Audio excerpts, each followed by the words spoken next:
Oakland has gone from a community at play to a community at home.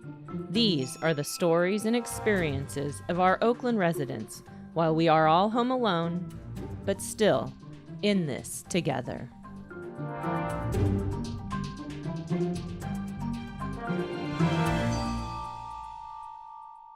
My name is Bryan Dyer, born and raised in Oakland, California. I grew up in West Oakland, and now I live kind of above the Glenview Park Boulevard area, Montclair area. And can you tell us a little bit about yourself, like what you normally do for a living? I am a professional musician and teacher. Started out as a musician professionally about 30 years ago. And then about 20 years ago, I did more educational stuff and more teaching. So I started working in after-school programs and then working with kids all over throughout the Bay Area and actually all over, even traveling. So tell me a little bit about the style of music that you perform. My kind of go-to has been a cappella music. So a lot of just vocal music, and me, myself, being a bass singer. I'm a bass singer. So I would actually perform the job of a bass player and beatboxing and stuff like that. So that's been the bulk of my career.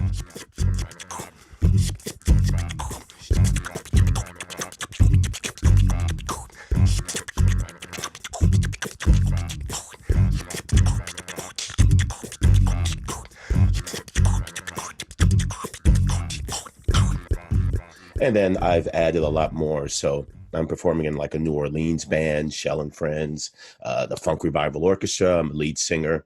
So I've done a little bit of everything. Now that we have a shelter-in-place order happening, Yes. Your day-to-day is very different. Are you still working? How are you surviving right now?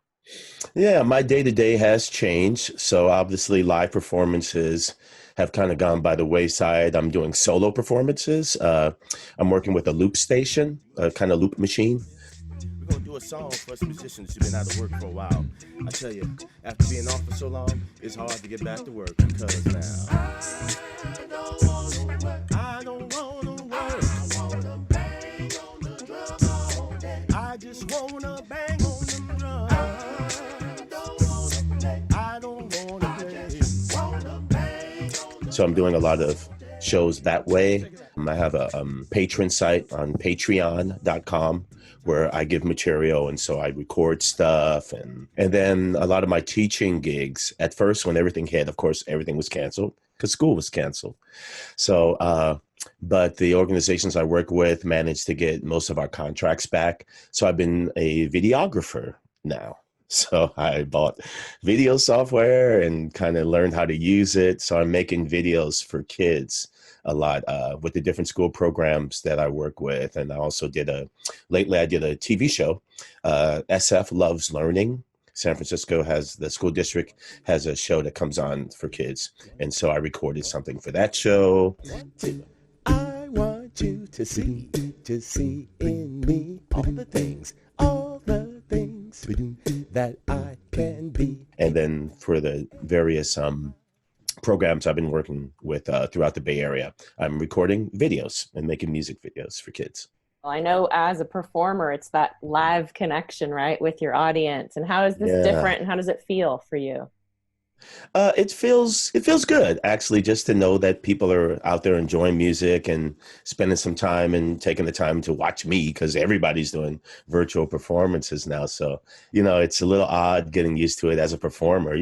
We all got a little bit of an ego, so we like applause, we like cheering and all that stuff.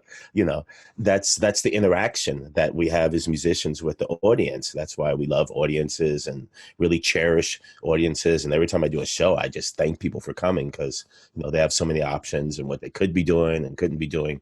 And so you kind of miss that a little bit, but through the chat and just, having people just remark and things like that, it feels good. You feel some kind of feedback. Mm-hmm. Yeah. You also conduct choirs, right, Mm-hmm. in different groups. And I believe you're still doing that even online. And I know that I've sat through some birthday parties on Zoom and attempted to sing happy birthday, and it does not work. So how are you possibly teaching a huge group of people during a choir practice? Right. It's a little different, obviously, but for reasons that you stated. I have a choir in Berkeley that I work with. The Freight and Salvage has a community choir, and I direct that with a good friend of mine, Zoe Ellis. So it's a little different. One thing I'll do is like I'll make a track that has like all the different parts on it, and so people they play that track at home, or I play it through my system, and we have to mute everybody, and everybody kind of sings along with it. And so that's part of our rehearsal. It's a little different. It's definitely different, working in a different medium. But one thing that people seem to enjoy is just the camaraderie. So it's definitely a different dynamic, but I think it still definitely serves a purpose, a positive purpose. Yeah. What are you missing the most while sheltering in place? My bandmates from the different groups that I've worked with. Most of the groups that I've worked with, I've been with for a long time, at least. I think the newest group has probably been like 8 years.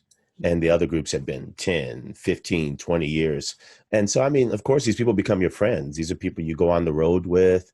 At one point, I was spending more time with these groups than I was spending with my own family. So you miss those relationships. Do you have any suggestions for how people can help local musicians during this time?